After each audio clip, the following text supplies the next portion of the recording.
G, may nangyari daw na isang skandalo sa loob ng Pinoy Big Brother House. At ang sabi nila ay may isang talent daw o isang housemate na mayroong boyfriend sa labas ng PBB na naglalandi daw sa housemate na lalaki na kasama niya sa loob nitong PBB nga. Okay? At ang pangalan daw ng babae na tinutukoy dito sa istorya na ito, pinag-uusapan natin ngayon, ay yung si AZ, which is actually isang talent ng Sparkle o GMA, okay? Na actually itong artista na ito ay baguhan lang, hindi pa ganong kakilala, hindi pa ganong kasikat, o hindi pa sabihin nating kalebel ng mga artista na madalas nating napapanood sa telebisyon. Kaya sa ngayon, sa totoo lang, hindi ko pa masyadong kilala itong babae na ito. Kaya nga bago ko umpisahan ng video na ito, ayan nyo muna mag-disclaimer muna ako at ipaalam ko muna sa inyo na lahat ng mga bagay na maririnig ninyo sa video na ito ay pawang opinion ko lamang. Hindi ko ginawa ito upang manira ng aking kapwa o mga taong involved dito sa issue na ito, kundi gusto ko lang magbigay ng opinion ko na hinihingi ng mga follower ko. Okay, na gusto nilang marinig at pinagbibigyan nga lang natin sila ngayon. Okay, at ang opinion na ito ay tungkol lamang dun sa post na nakita natin dahil hindi natin alam kung ano talaga ang tunay na nangyayari sa issue na ito dahil wala tayong alam, dahil hindi naman tayo kasali doon. Kumbaga, nagbibigay nga lang tayo ng opinion dun sa viral post. At ang sabi nga, ay itong babae ay mayroon nga daw boyfriend sa labas na isang talent din ng GMA, okay? Tapos habang nasa loob siya, actually papanood nyo naman to dun sa PBB o sa YouTube kung saan man pwede ninyo makita ito. Actually, ninyo yan dyan, makikita ninyo kung ano nangyari.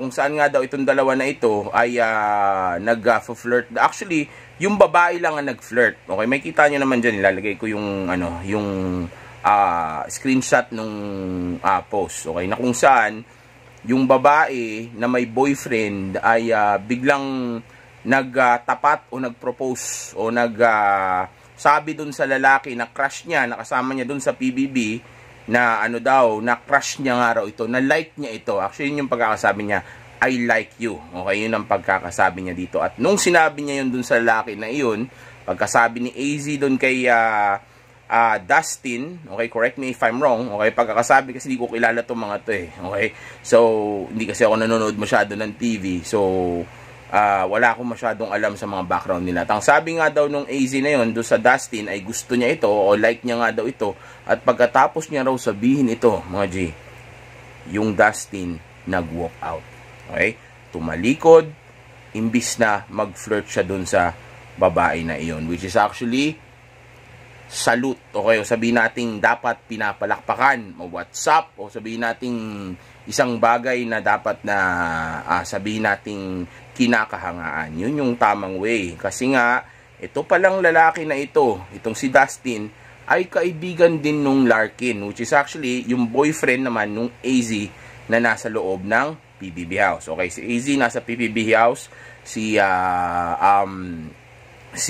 Dustin nasa PBB House, tapos yung Larkin na tunay na boyfriend tong AZ na nagpa-flirt dun kay Dustin, okay, ay nasa labas naman ng bahay. Okay, na sabihin natin nag-post din sa social media ng pasasalamat niya dun sa lalaki, which is si Dustin, okay, na ginawa niya yung bagay na yun. Kumbaga, in-upload din niya o pinalakpakan niya rin kasi nga tumalikod yung lalaki ng dahil sa bro code. Okay, kumbaga dahil nire-respeto niya yung boyfriend nito, okay, na kaibigan niya nga kasi. Pero sto lang mga G, kaya ginagawa yan ng mga babae minsan ay para i-test lang din yung loyalty natin sa mga kaibigan natin, o kaya sabihin natin minsan kaya ginagawa yan ng mga babae ay actually ito yung madalas na rason, okay? Madalas yan, kaya nila ginagawa yan ay para makita niya o malaman niya sa sarili niya, para ma-validate niya yung sarili niya kung gaano kataas yung level niya o sabihin nating value niya sa mga mata mo. Okay, na magagawa mo bang hudasin yung kaibigan mo para lang sa ano ko? Okay, para lang may mangyari sa atin o para lang magustuhan kita o sabihin nating para lang sa kung ano mang mapapala mo sa akin. Okay? Kumbaga, magagawa mo bang talikuran yung pagkakaibigan nyo para lang sa katawan ko, sa presence ko, kaya ginagawa yan ng babae. Pero may mga times, katulad ng sitwasyon na ito, maaring nadala lang din talaga siya ng emosyon niya, o maaring hindi naman talaga siya naglalandi o nagpo-flirt, maaari, okay? Maaring nadala lang siya, o sabihin natin sinabi lang niya na, kumbaga, I like you kasi gwapo ka, kasi hanga ako sa'yo. Kumbaga, hanggang dun lang. Yun nga lang itong BS dyan. Ginawa niya kasi ito sa telebisyon, okay? Kumbaga, alam naman niyang may boyfriend siya, alam naman niyang may mapapahiya, okay, pero ginawa niya pa rin. Malinis man yung intention niya, still, mali pa rin. Kasi nga, may boyfriend siya. Hindi mo po pwedeng gawin yun sa isang tao na alam ng buong mundo na boyfriend mo. Okay, di ba? Isipin mo, may sinasabihan ka na like mo siya, tapos sinasabihan mo na ang gwapo niya, okay, sa telebisyon. Kung saan, pati yung mga kaibigan o mga tao na nakakakilala sa boyfriend mo, o yung mga kapamilya niya ay makakapanood nito. O di ba, mapapaiya naman siya doon. Well, actually, sa to lang, madalas hindi naman sinasadya ng babae yung ganyan, kundi nadadala nga lang sila ng emosyon nila. Okay, dahil nga, gaya na sinasabi ko sa inyo palagi, ang mga babae ay hindi logical. Okay? Hindi sila critical thinker. Kaya madalas ang mga desisyon nila ay sablay. Sa mga moment na yan, maaring akala niya okay lang yung ginagawa niya, nakalimutan niya siguro na may camera. Okay, baka inutusan ng mga direktor, di natin alam, pwede ring scripted, di ba? Pero maaring nakalimutan niya na may mga camera, kaya ngayon nadala lang siya sa emosyon niya, nasabi niya tuloy yung salita na iyon. Okay, sabihin natin, alam naman niya may camera, kaso talagang nadala siya ng emosyon niya, kasi nga emotional ang babae, hindi niya mapigilan yung sarili niya, nang hindi man lang niya iniisip kung ano yung mga pwedeng maging consequences, o mga pwedeng maidulot na negatibo nito sa karir niya, sa karir ng lalaki na fini-flirt niya, at sa karir ng boyfriend niya, di ba, na isa ring celebrity o isa ring artist, di ba? Ayan ang babae. Kaya napaka-importante na dapat ikaw bilang lalaki may leadership ka. Okay, dapat alam mo kung paano pasunurin ang babae o paano ililid sila, dahil nga kung di mo alam kung paano yung gawin, hindi mo alam ang female nature, hindi mo alam na nag-shit test pala sila, di ba? Hindi mo alam na sinusubukan ka pala niya, di mo alam na mali na pala yung ginagawa niya o sumusunod lang pala siya sa emosyon niya. Pag di mo alam yung mga bagay na iyan at hindi mo alam kung paano laruin yung game, then maniwala ka sa akin, pati ikaw madadamay sa mga pagkakamali na gagawin ng isang babae, kasi nga sila ay mga emotional. Okay? Isipin nyo, para gawin niya yan, di ba, mapapaya ka, isipin mo yun, dahil lang nadala siya sa emosyon niya. Oo nga, maaaring pwede mag-sorry, pero still napaya ka pa rin. The damage has already been done, di ba? Mahirap nang ayusin yung may lamat na. Okay, nandahil lang sa emosyon niya. Okay, so minsan nadadala siya dahil talagang nagustuhan niya, o maaaring nagpapakanais lang siya, kaya niya nasabi yun. Okay, or maaari din na sinabi niya talaga yun kasi nga gusto niya siguro na mapansin siya ng lalaki na yun. Kumbaga, matagal niya ng pinagnanasahan yun, pwedeng ganon. Okay, hindi ko sinasabing gano'n na kagad. Okay, again, opinion ko lang ito. Hindi natin alam kung ano talaga yung totoo. Pero maaring matagal niya ng pinagnanasahan yun. Kaso nung, yun nga, nakasama niya doon, tinake niya yung shot niya. Okay, kumbaga, nag-take advantage siya sa opportunity niya na baka sakaling makuha niya si Dustin. Okay? Nang di niya iniisip, mapapanood yun ni Larkin. Okay? So, yeah, ganyan ang mga babae. So, napaka-emotional nila. Hindi nila iniisip na sa moment na ginawa niya yun, baka masira yung lalaki o yung boyfriend niya. Okay? So, again, kapag may babaeng gumawa sa inyo niyan at ex ito ng kaibigan mo, lalo na kung boyfriend ito ng kaibigan nyo, para sa bro code, kung alpha male ka talaga, tatalikuran mo yan, hindi mo yan papatulan. Pero kung syempre, hindi mo naman kaibigan yung boyfriend niyan, ibang storya na yan. Hindi mo masasabing patulan nyo, pero ibang storya na yun. Pero pag kaibigan mo, lalo na kung kamag-anak o kadugo mo, wag yan. Tabla yan. Okay? Wag mo ibigay sa kanya yung satisfaction na yun, na maramdaman niyang ganun siya kataas na willing kang tablahin yung mga kaibigan mo para lang sa kanya, o willing kang sirain yung relasyon ninyo ng kaibigan mo para lang sa kanya, o tiwala sa'yo ng kaibigan mo para lang sa kanya. Wag mo bigay sa kanya yun. Okay? Wag mong palakihin yung ulo. Okay? Wag mong hayaan na gamitin niya kayo para lang sa sarili niyang narcissism. Okay? Pag ginawa niya sa iyo, mas magandang talikuran mo, kaya sabihin mo yan sa boyfriend niya o kaya sa kaibigan mo. Mas mabuti ang ingatan mo ay ang pagkakaibigan kaysa ang ng babae. Maraming babae dyan, 4 na bilyon. Pero magkaroon ka ng tunay na kaibigan ay hindi ganun kadali. At isa pa, para man to sa kaibigan mo o para man to kahit kanino, sa totoo lang, mas importante ko i-dedicate mo to para sa'yo. Magkaroon ka ng delikadesa sa sarili mo. Okay, na pagkakaibigan ko, hindi ko tataluhin. Hindi dahil para sa kanya, kundi para to sa sarili ko. Okay, dahil ang tunay na alpha male, hindi tumatalo ng kaibigan niya. Aji, gusto kong tingnan mo ito bilang isang example ng long distance relationship o LDR. Actually, ito yung rason kung bakit lagi kong sinasabi sa inyo na huwag kayong makipag-LDR kasi nga ganito yung sitwasyon doon. Malungkot, marami kang hinahanap, marami kang mga bagay na gustong maranasan, at sa mga moment na yon, alam mo, may shota ka o may ka-LDR ka. Kaso ang problema, hindi mo nga nakukuha yung mga benepisyo ng relasyon na iyon. So, ibig sabihin, mayroon kang mga pangangailangan. Matter of fact, yung mga gantong klaseng babae ay mas malaki pa ang tsansa na gumawa ng kalokohan kumpara dun sa mga, sabihin natin, nasa malayong lugar lang pero wala namang syota. Kasi nga yung ganito, mayroon siyang passion o pagmamahal o emosyon para dun sa tao na ka-LDR niya. So umaapaw ngayon yun sa puso niya. Kasi ang problema, hindi niya ngayon ito magamit o mailabas dun sa karelasyon niya kasi nga naka-LDR sila. Okay? So ibig sabihin, sa mga moment na yan, mayroon siyang nararamdaman na emotions o feelings para dun sa ka-LDR niya. Kaso since wala dun yung ka-LDR niya, malaki ang chance ngayon na bumigay talaga siya sa iba o maibuhos niya yun sa iba. Kasi nga, nararamdaman niya yun kumpara dun sa mga single lang. So, pag ganyan yung sitwasyon, mas malaki na yung chance ang magloko dahil nga, syempre, wala dun yung boyfriend niya, walang nakakakita sa kanya kasi actually sa totoo lang kung yung mga magkakasama nga sa bahay di ba? Magkatabi na nga sa kama, naglolokohan pa. Paano pa yung ganyan na ang layo, walang pressure, di ba?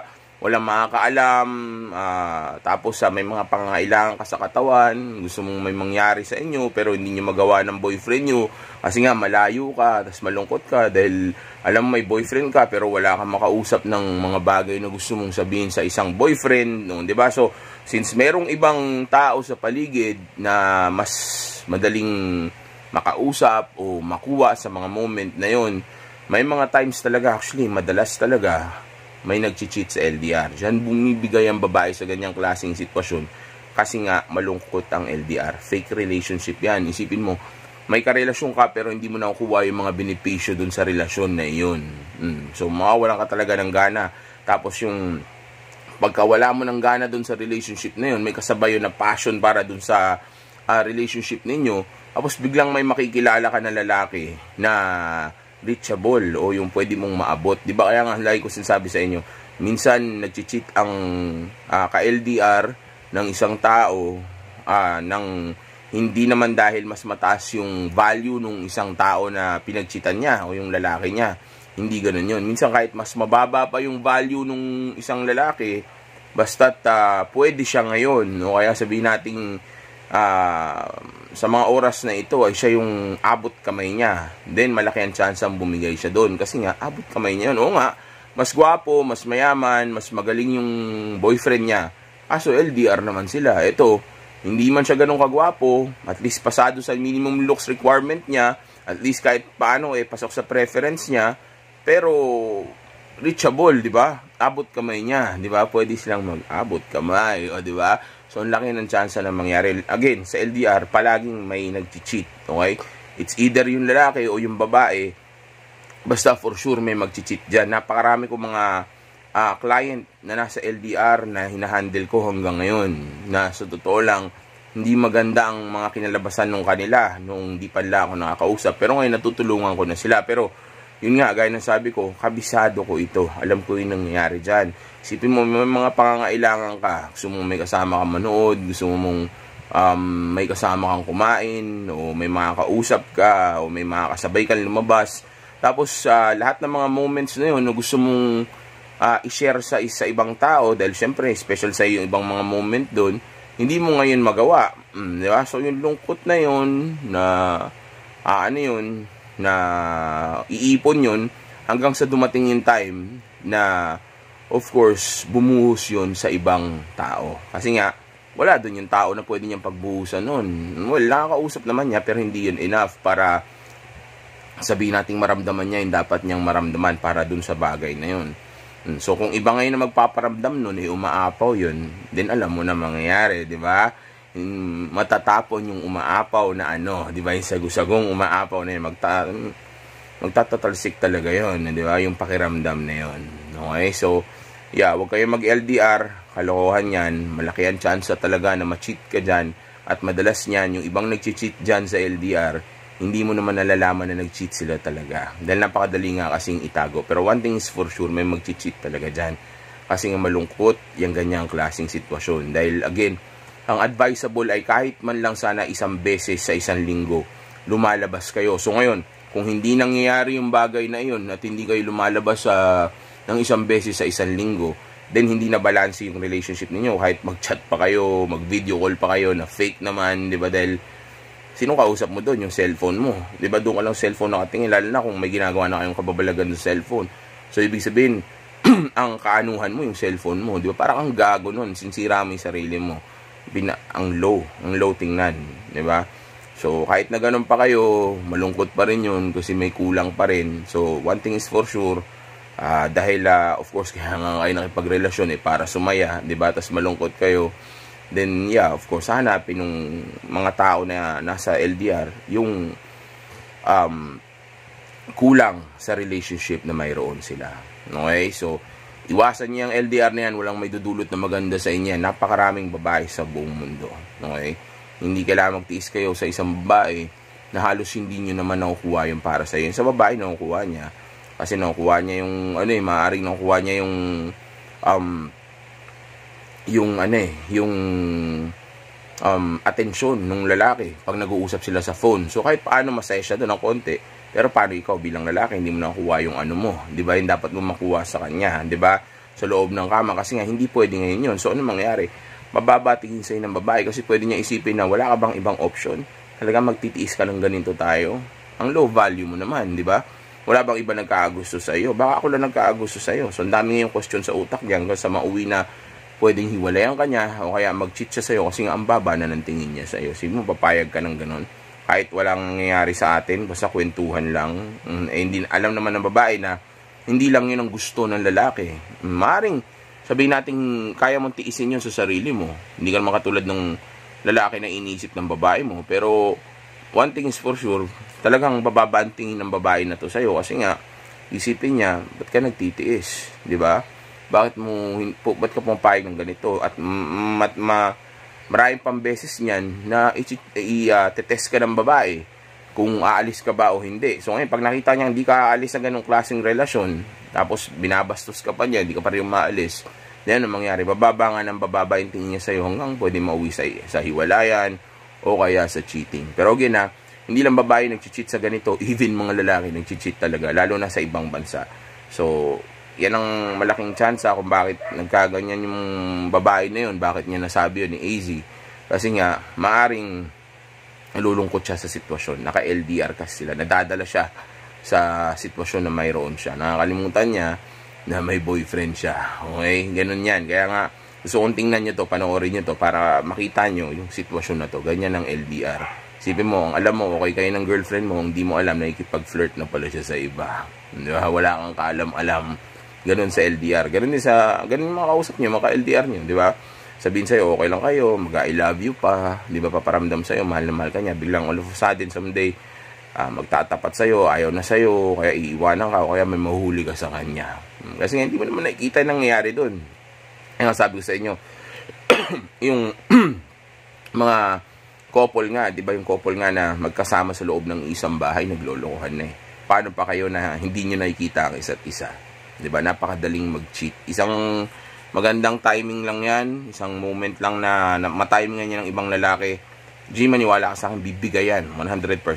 Tamang timing lang. Yung mga naka-LDR na babae na yan. Nakuha ko sa'yo, kung may karelasyon ka at may kipag-LDR ito sa'yo, huwag mo nang subukan. Kasi maniwala ka sa akin, ang ulo mo ay paniguradong maiiputan. Okay? At para naman dun sa, sa boyfriend niya, kung ganito na ginawa sa'yo ng babae mo, kahit na mayroon pang valid reason, huwag mo nang tatanggapin yan. Kitang-kita na yung red flag sa kanya. Okay? Pero kung paglabas ng PBB at gusto lang naman niyang may mangyari sa inyo, o nakita mo na sumasubmit, o willing na mag-sorry, o sabihin nating naging accountable siya sa pagkakamali niya, kitang-kita mo na talagang gagawin niya lahat para sa iyo, then kahit paano, pagbigyan mo siya. Pero hindi mo na siya ibabalik. Okay? Pagbigyan mo lang siya. Pakita mo sa kanya na, sige, go ahead.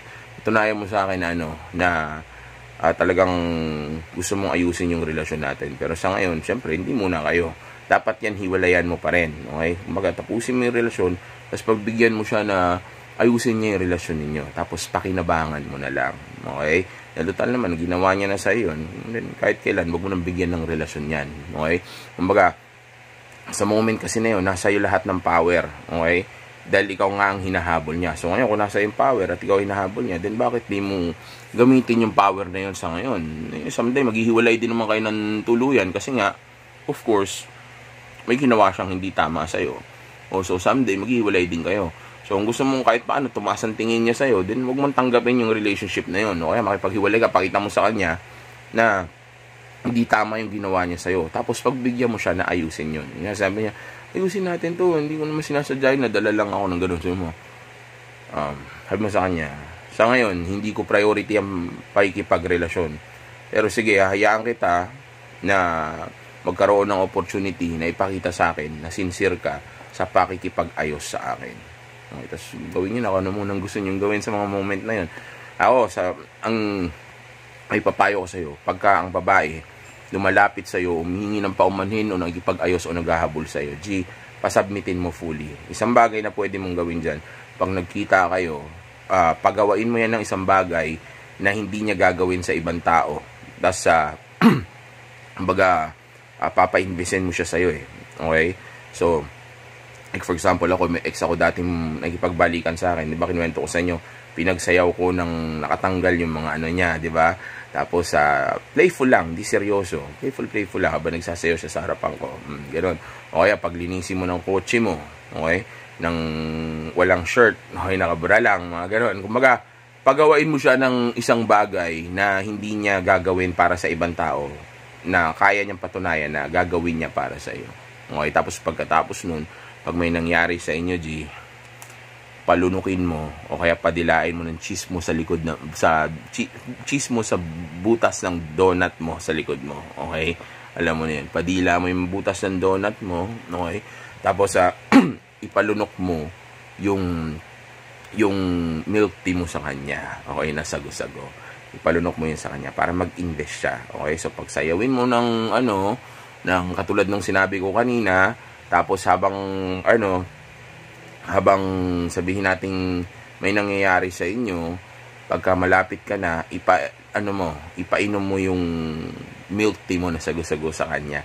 Wag lang basta ibigay o sabihin nating basta hayaan na okay, kundi ipalunok mo sa kanya. Okay, ipalunok mo sa kanya, tapos pagkatapos nun, padilaan mo yung butas ng donut mo. Okay, at maniwala ka sa akin, pag nagawa mo yan, mapapasubmit mo siya fully kasi nga nag-invest na siya sa'yo.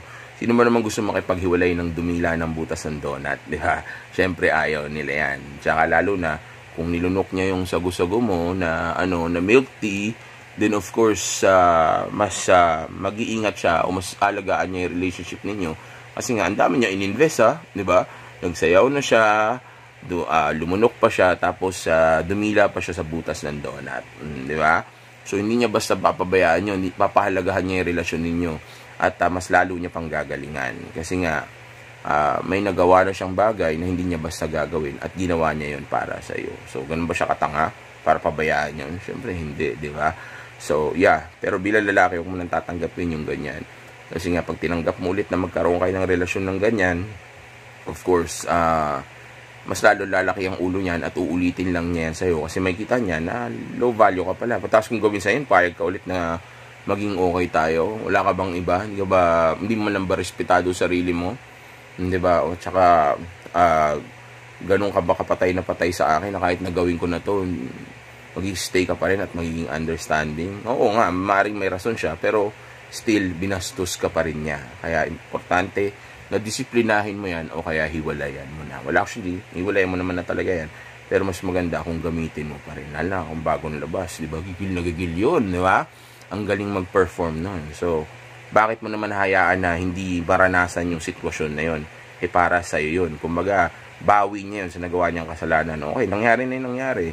Pero syempre, magbayad ka, di ba? Gawin mo yung dapat mong gawin, di ba? Lunukin mo ang pearl tea ko, di ba? Lunukin, ang ang milk tea ko. Okay? Sabi nga ni Carlos Agassi, di ba? So, yeah. Ganun lang. Okay, so LDR ito yung gusto ko matutunan ninyo. Ganito yun. Actually, hindi pa nga ganun katagal yan. Yung iba nga, buwan pa, tapos taon na. So, mas matindi pa yun. Ito, ilang linggo pa lang yata o araw pa lang, gumaganyan na. Okay, so, yeah. Again, umiwas sa ex o syota o babae ng katropa. Tablahin mo yan. Okay? Tapos, wag makipag-LDR at kapag kaniloko ka na ng babae o may ginawa itong hindi tama o binastos ka nito sa madla, tapusin mo na yung relasyon ninyo. Pero of course, ang focus pa rin natin ay yung grind and purpose, yung self-improvement at yung pag-abot natin sa tunay natin potensyal. Itong mga bagay na ito ay parte actually niyan. Kaya importante na kahit paano ay natututo kayo dyan. Dahil kung hindi nyo tututukan ng tungkol sa pagrelasyon sa ibang tao, sa babae o yung ganitong klaseng sitwasyon, then malaki ang chance na kayo na ang susunod o mabiktima kayo ng bagay na ito. Say!